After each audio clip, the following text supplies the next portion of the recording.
Hey everyone, welcome to Feedback with Yarn Wire. Today's a very special episode. It is our 10th stream, so we're gonna, celebrate a little there. Nice. And we're happy to have this episode be joined by Levy Lorenzo, percussionist and electronic musician with International Contemporary Ensemble, and the esteemed trumpeter and improviser Peter Evans, live from Lisbon. And yeah, thanks guys for joining us. And with that, I'll hand it over to Levy, who's going to lead a conversation about our 2013 piece with Peter called Returns. All right, thanks, Russell. Thanks to Yarn Wire for having us. How's it going, Peter? Pretty good. All right. So what was happening in your life around the time when you were asked to do this?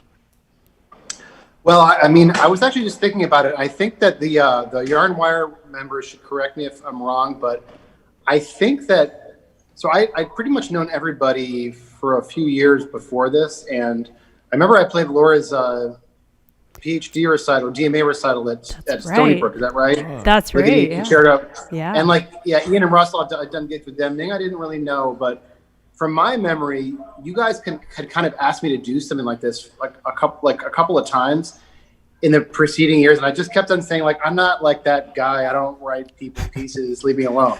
We wore you down. Basically, that's how I remember feeling, because it's I write a ton of music for bands and stuff, but as far as writing through composed music for other people to play, even though I do that as a player, I never really felt that comfortable, philosophically doing that to other people.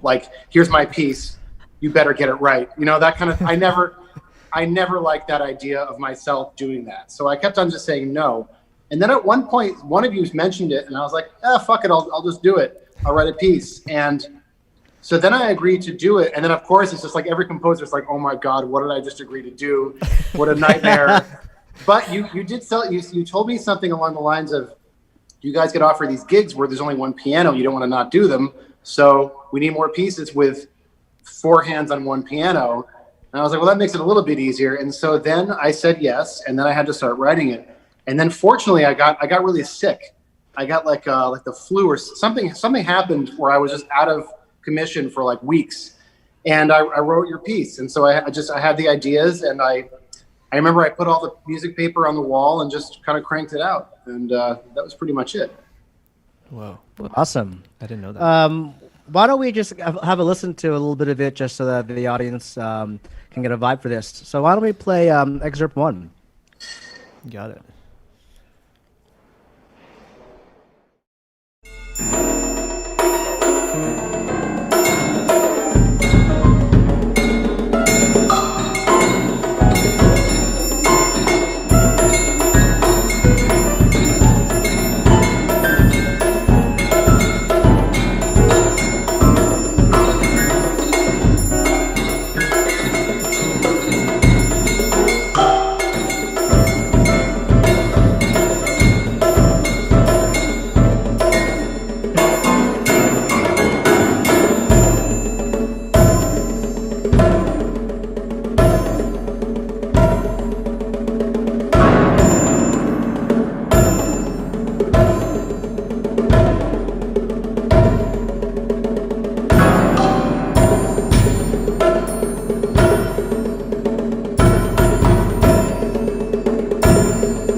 All right, rockin'. Nice. Yeah. So, Peter, we all know that you draw from a wide number of influences, and you're just into loads of different weird stuff, music, non-music. But I've heard you mention this album, that's Coltrane Live at the Village Vanguard, and also the that Aditala Garlands of Rhythm Mridangam Master. So how do we connect the dots between Coltrane, Carnatic classical music, and Yarn Wire? Well, so for this piece, I guess I learned up to that point that when you're composing something, it's, at least for me, looking at just blank paper is never good. Just sitting there and waiting for inspiration to strike is not the vibe. So I really thought a lot about just ideas of what I wanted to do. And I think I had a little bit of stress about like, oh my God, I have to write this chamber piece. And I haven't really done something so extensive before. So I just started to think about things that I was comfortable with or that I already kind of knew about musically. And the idea of composing, like, as you know, as far as me learning about improvisation through jazz, it's very, very normal that you learn about improvising on cycles. So 12-bar blues, that's a cycle. Giant steps is a cycle. Even a really long form like Invitation, you know, or All the Things You Are, it's a fairly long cycle. And so that for me seemed like a source of inspiration. And then I was checking out this particular record by this Rindigum master, Sivaram. And it's an unusual album because it's just all drum solos over cycles. So each track is a different tala. And that album is really, it's a hilarious album. There's like these spoken intros with reverb about what the piece is about. That's awesome. And there's I think probably like a student that's doing the downbeat of each side. I mean, Adi Tala is like 8 beats. So that's more like normal, but there's other tracks on the record that are like 7 and 5.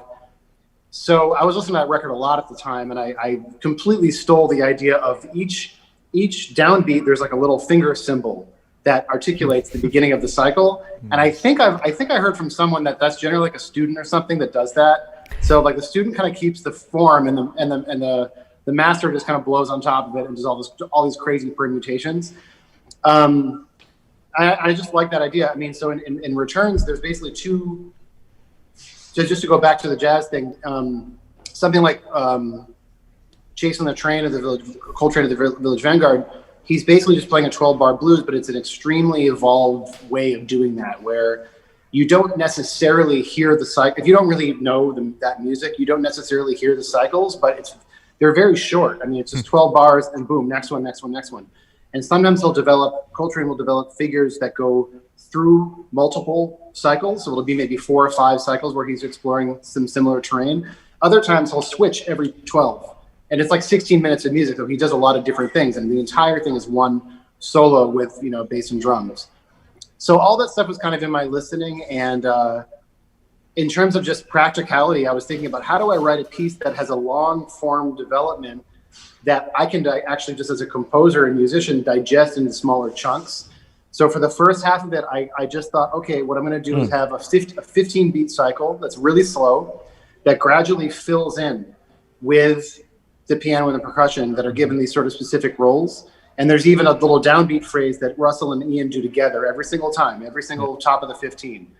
And then it starts off empty. And then it starts to gradually kind of fill, all the pixels start to fill in.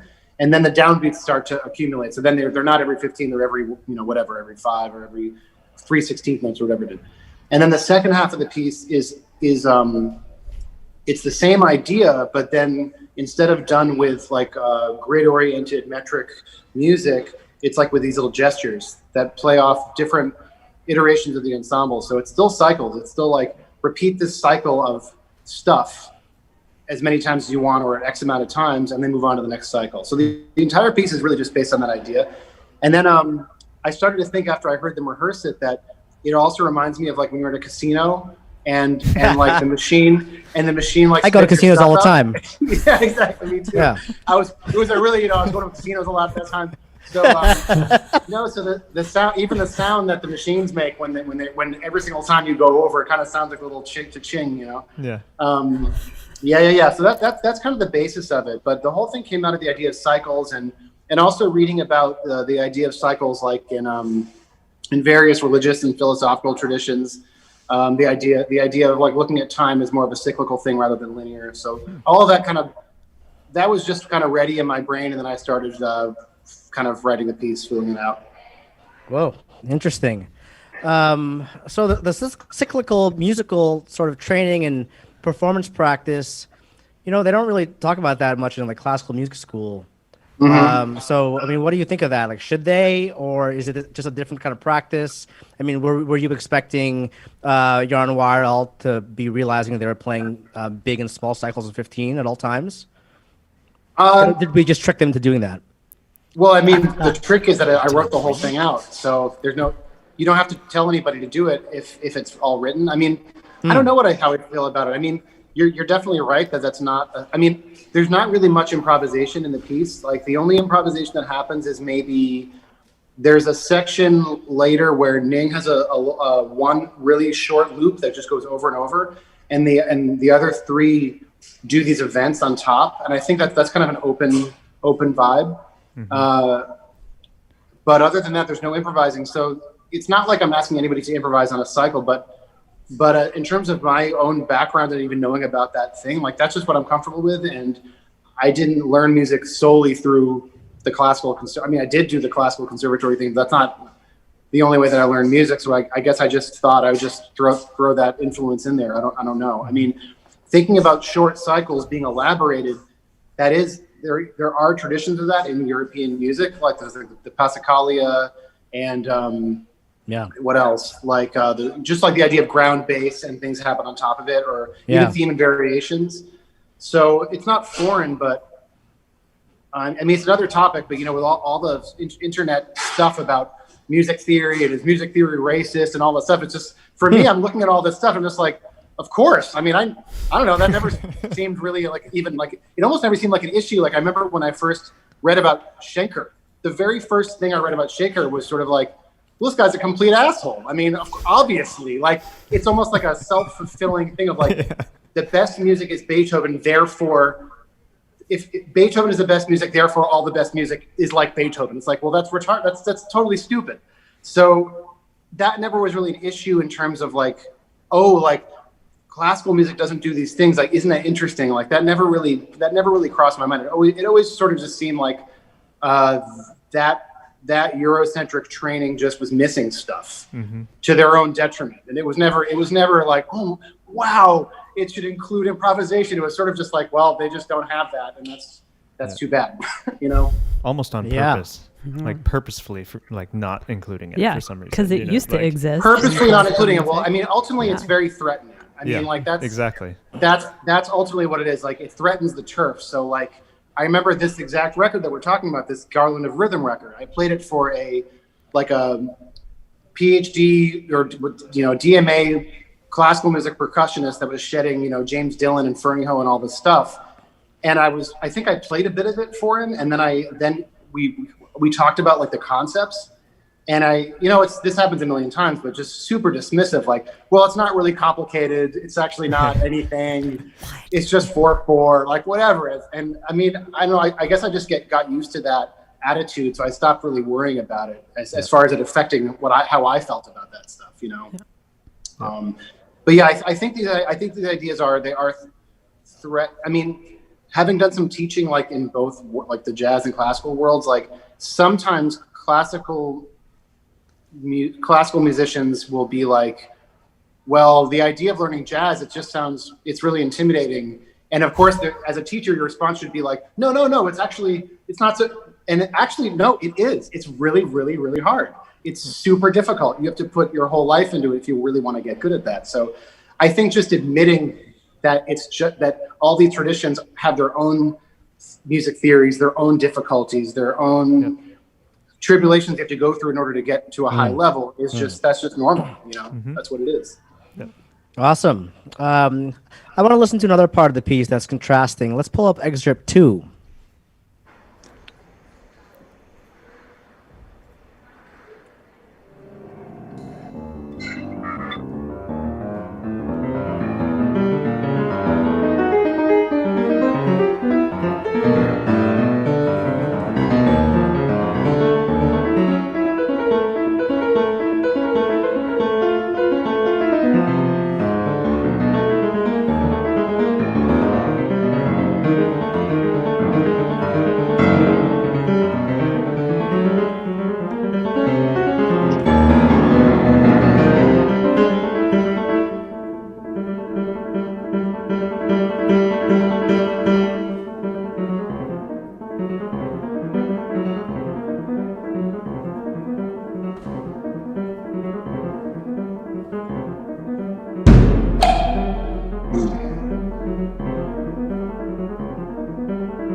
Yeah, awesome. Sweet. Yeah. So I want to immediately after that, I want to listen to a track off of the new ensemble album. So did we say this at the top of the show? I don't. No, I I don't forgot. remember. Go for it. Yeah.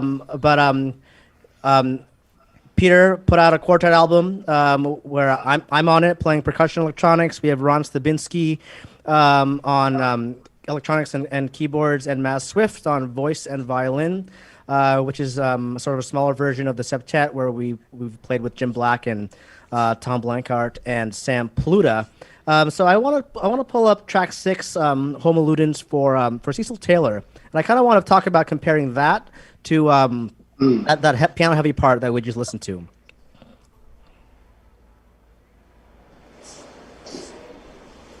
And there's no score. We're just gonna listen.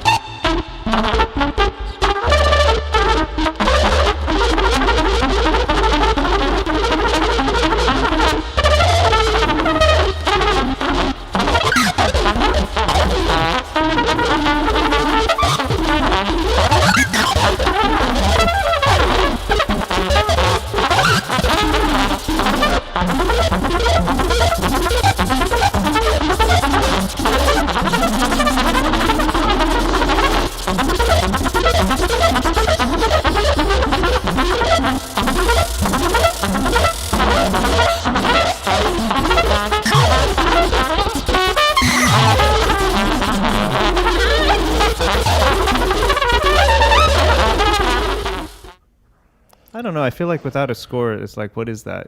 Doesn't mean anything. Yeah. What's the time No, it's a signature total on that? Shankarian 151, guys. Yeah. Hear it. I'm out. So comparing those lines, those licks to the two of them, what Ning was playing on the lower end of the piano, and then what you were playing with Ron Stabinsky on synthesizer. I mean, just because I'm on the inside of that process, I know how you prepared those things.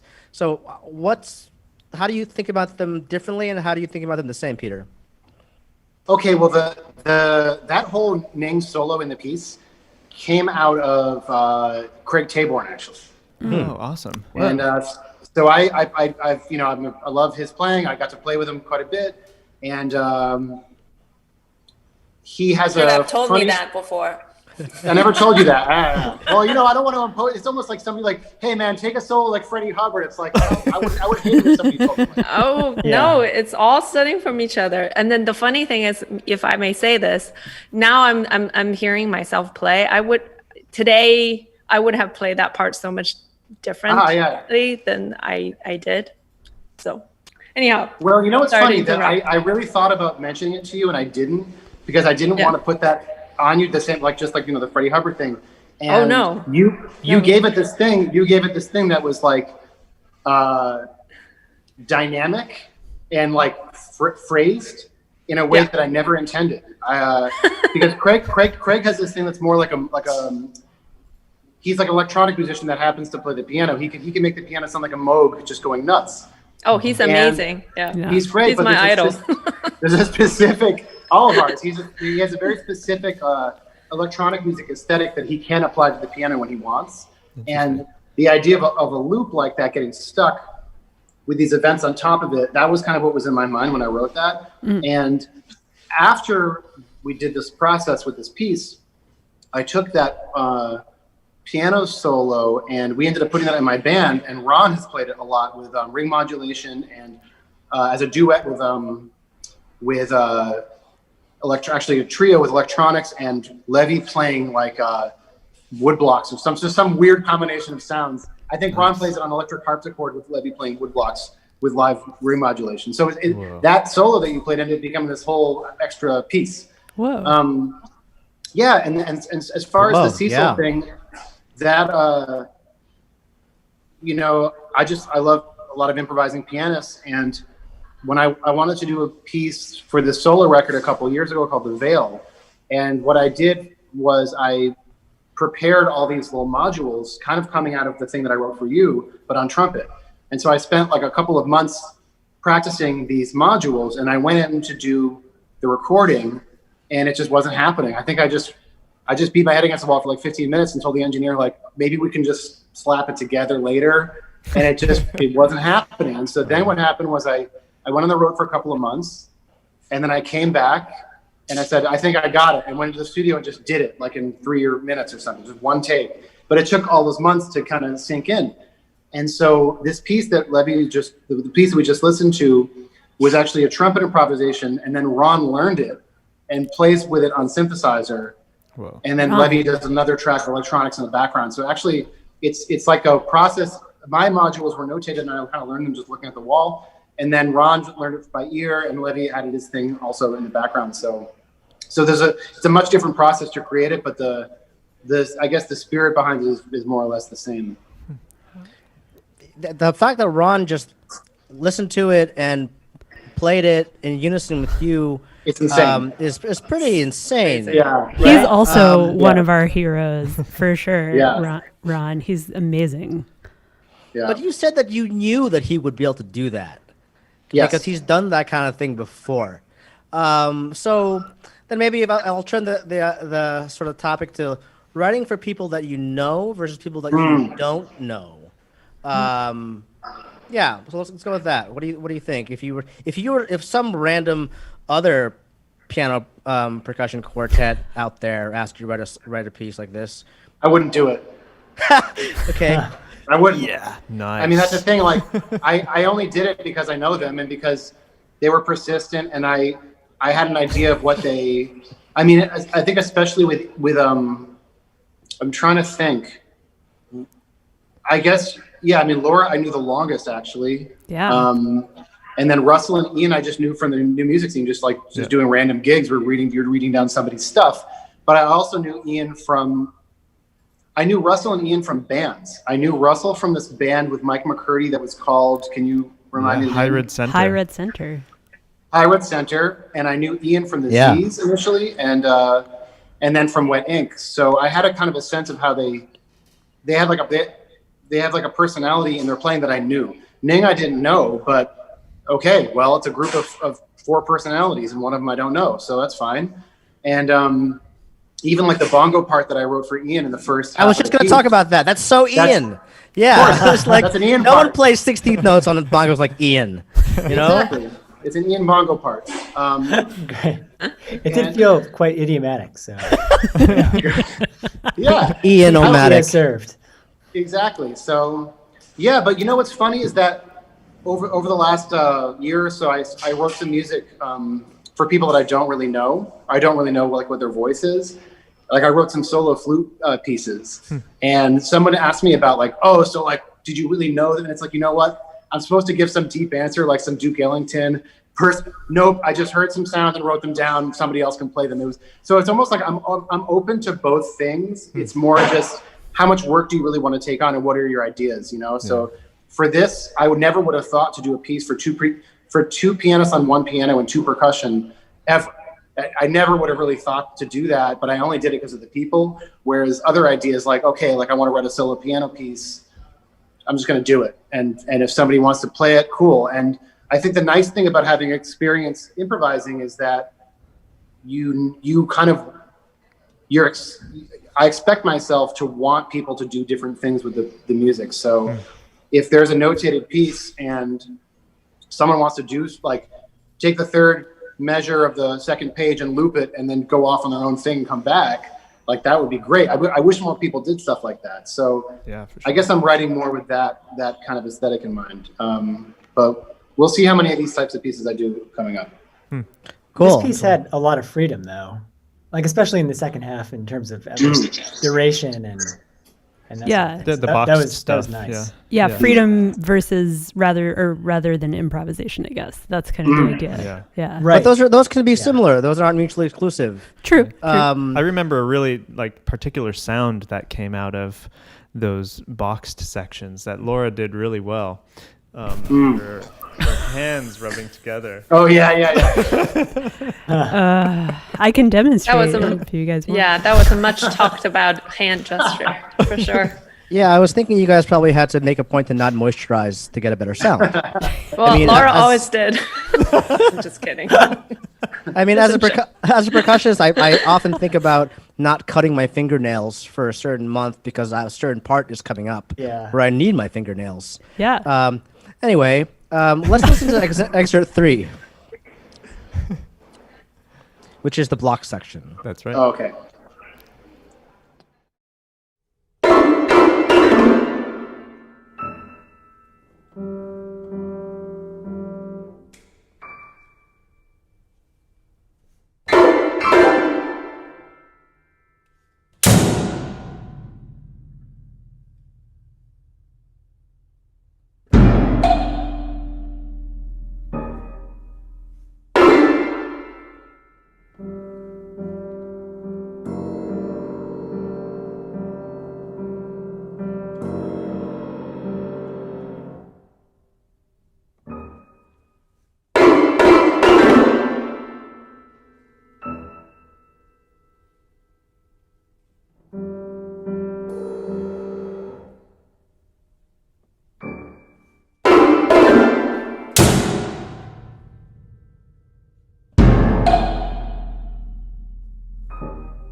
All right. I don't remember that at all. It kind of looks like you guys are jumping because the whip sound is like scary. Oh, I know. On the piano bench. Well, the visual of wrestle with that thing is so intense. The giant like Yeah. slapstick or whatever. I still hear it. Yeah. So, yeah, from what we could see from the notation, there's like little squares with notes in it, and then there's a line to the next block, and maybe it goes down to lead this to somebody else. And this is kind of this is a question for like everybody, actually, not just Peter. I'm concerned about the space in between. Like as a classical musician, you're like, great, I don't have to count 17 and a half beats before playing the next thing. It's just an undefined amount of time, but that freedom comes with a lot of responsibility, right? So how do you think about when to play next? Let's have Jan Wire talk about that. I remember having a lot of conversations about that, like intense conversations. Like, should we make decisions about it beforehand? Should somebody just cue it, and we just follow them?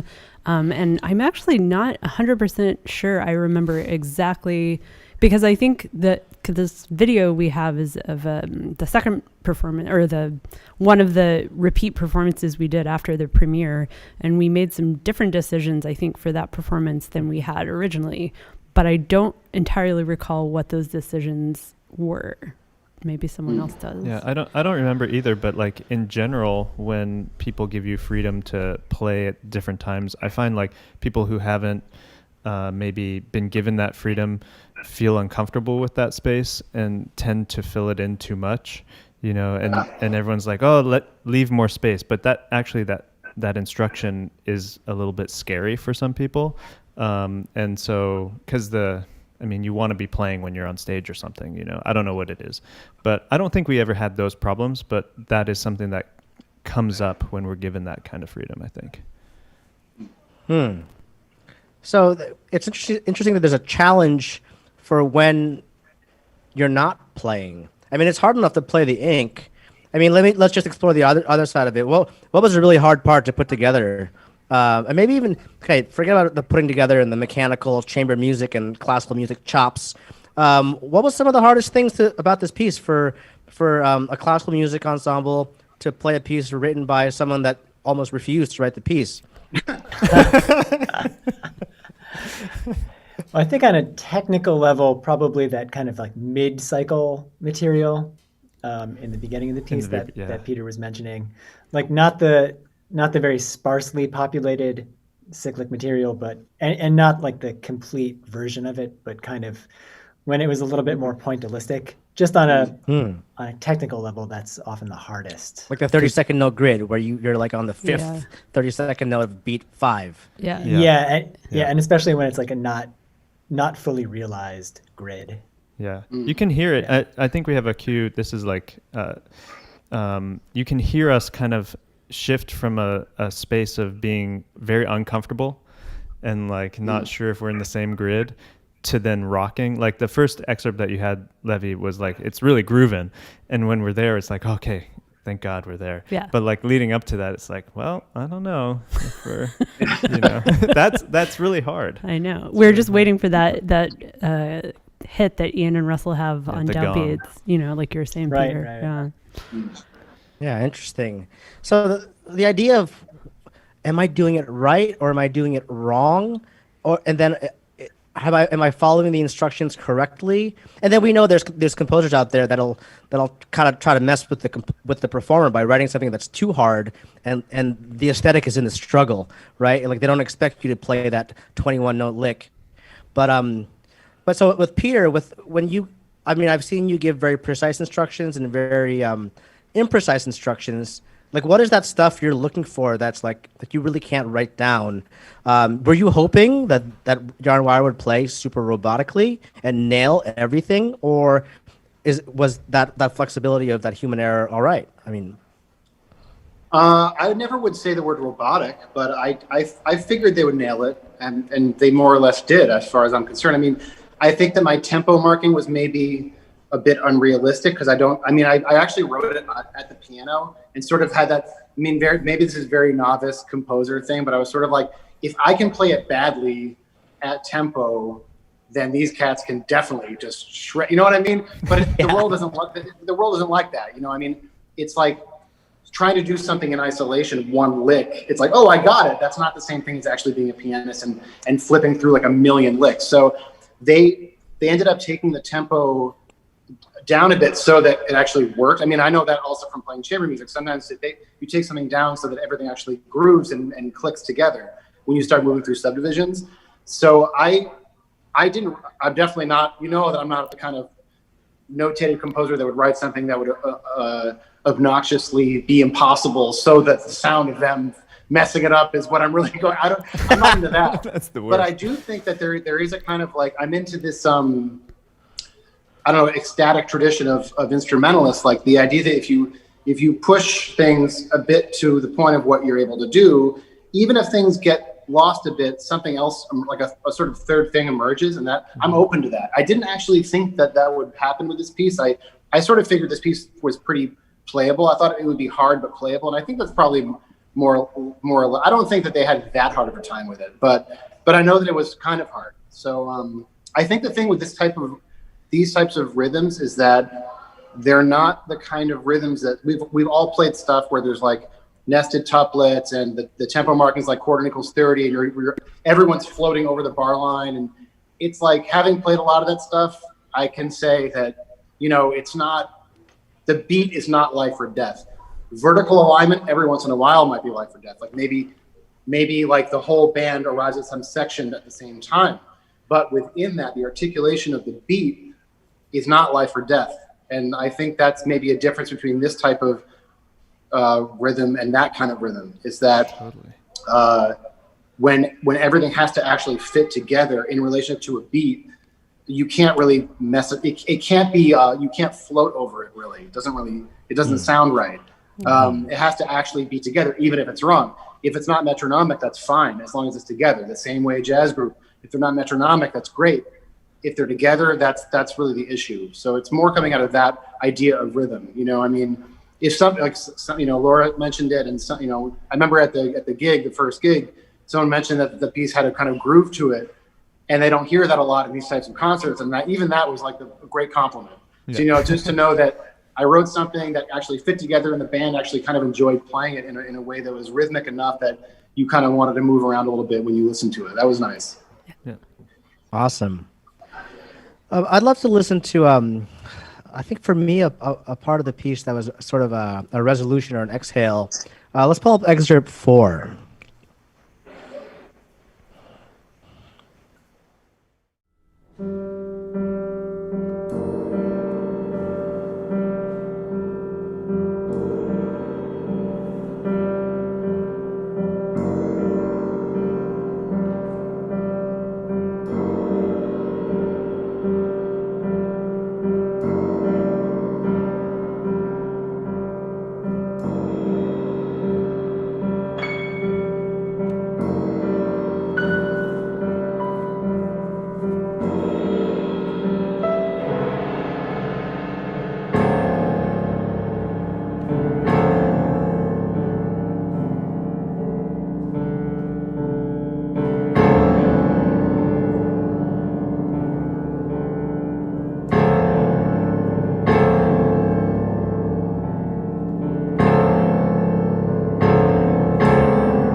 All right, nice. Well, But even though it's a contrasting musical example, I kind of want to keep going with the idea of whether something was, whether finding the music was difficult or easy or easier. I mean, as jam musicians, you get to that part and you're like, all right, we can kind of sight read this. But then what is it? What is that essence of like making sure you're actually playing the music versus saying, all right, I can play these slow eighth notes. Like, what do you think about that, Peter? With stuff that's slow, that are even as that's on the page is not technically challenging, versus you can really play it, then it can be some transcendental shit. That's just you're like, wow, what just happened? That was so that wasn't technically challenging. So how do you emulate that to like a classical music ensemble? I mean, not even Yarn Wire specifically. What do you think about that? I think that, I remember we did a gig with you. We did a gig at the Warhol Museum in Pittsburgh. I don't know if you remember that. Oh, yeah, totally. We did this tour, and we were doing a piece. I think we were coming out of one piece and going into another. It was kind of one of those open spaces where things start to lock up a little bit, but there's some kind of other stuff floating around. People are still improvising, but other people are playing notated material. And I remember, and it was a really nice, it was like this, it was quiet, there was like triangle, there was long tones, there was space.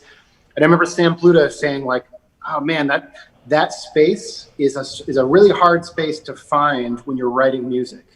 When you're doing it totally notated. It's like, you can do it, but it's very, very difficult to find it and know actually how to write it down so that atmosphere, that sense of, it's really about mood, I guess. I know maybe that's not a very like popular term to throw around when you're talking about composition, but like it's just basically a mood.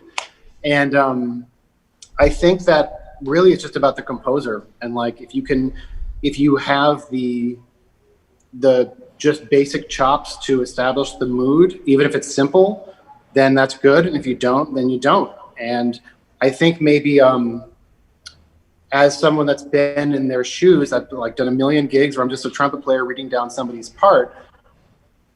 It's like how many times does somebody say like, can you just make this part just seem more just mysterious or something? It's like, man, I'm playing what you wrote, I don't know what to do. And so it becomes this whole thing of like, we call it ego management, just trying to make the person happy, trying to figure out what to do. And so for people, you try to find a way to minimize that. So look, if you just play the stuff more or less as it is on the page, it should work. And if it doesn't, that's something I've really learned a lot about. Like, I'm really lucky I get to collaborate with really the highest level people. Like I remember, what was the most recent? It was like, I need to remember for a second. It was a gig here that I did. It was with this guy, Joelle Baratas, who's an accordion virtuoso, like worldwide accordion master. This guy's insane. He's playing like Bach, and he's playing like with Mark Turner, like in jazz groups. And this guy, Damien Cabot, is an Argentinian bass player who's also played with everybody, amazing bass player. And I wrote some new music for them for this gig back in July here in Lisbon. And I was just going through this as a writer. You're sort of like, well, these guys not only can play anything, but they have like a heavy vibe. They have a lot of personality. They're total monsters. So if you write something and you're doing it in the rehearsal and it doesn't sound good, as a composer, it's definitely my fault. There's no question. There's no like, well, what if you just try to get into the mood a little bit more? So I think I really just try to think about that when I write music and just take the people seriously. And in the case of this piece, just write exactly what I want. And if it doesn't work, I change the part, I think not being too precious about the ink on the page. I don't remember this section at all, but I really liked it right now, listening back to it. And that's nice, at least. It's at least nice to listen back and be like, that's kind of cool, like triangle and low piano. The other thing I was going to say about it, though, is that I play in this band called Pulverize the Sound with Levy knows this band probably, but with Tim Dahl and Mike Pride, bass and electric bass and drums and trumpet. Yeah. And around the time that I wrote this piece, I did this one piece for that trio where it was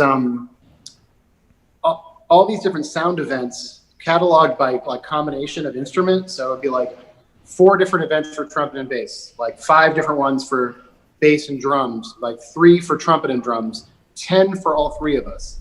And they're really super, super short. And so the score looks a lot like this one, where there's like all these boxes with these different coordinated events. And the piece that we did, we would just, we never had a name for it. We would just kind of blow through the boxes. So let's say Tim and I have an event. That means Mike is free to do whatever he wants, improvises or doesn't do anything. The next box might be all 3 of us. The next one could be Tim and Mike. And so the idea of the piece was that we'd read through these different boxes, whether or not you're playing them, you follow, and then we're all improvising on top of the whole time. And I think that way of writing in terms of like instrumental combinations fed into this. I'm just trying to think of like why I wrote something like that. And so I think it comes from that type of writing, like for an improvising group, kind of fed into this Yarn Wire piece. Whoa, awesome. Cool. Great. Man, we got deep. Thanks so much, Peter. Thanks for a peek into your psyche. Cool. And I know that's only scratching the surface. Russell, I'll take your lead from out here. Great. Awesome. Guys, thanks for joining us on this episode. It was really awesome to revisit the piece super and fun. Like hear about it. Cool. Yeah. So next week, join us on Tuesday. We're going to talk about the Yarnwire Institute, why we started it, what goes on. But also check out the Peter Evans Quartet record, Horizons, which is coming out in October. It's with Levy. It's with Peter, Maz Swift, and Ron Stabinsky. It's going to be awesome. It's already out. It's kind of out. Yeah. It is awesome then. It's somewhere. You can get it on vinyl. Get it. It's going to be awesome. Yeah. You should buy it. I'm getting it. Cassette tape? Yeah. No. Cassette. You know what? Sometimes on Instagram, people will be like, how come you don't put it out? It's like, you know what? Why don't you start your own record label and then put it out. Hire me to make a record? And you can put it out on any medium you want. How about that? If anyone wants to put it out on cassette, please get in touch with Peter Evans. Start a record label. We'll give you a call. There you go. Yeah. All right. Thanks again, guys. Remember to subscribe to our channel and check out Patreon. All right. See you. Bye. All right. Later. Thanks. Bye. Bye.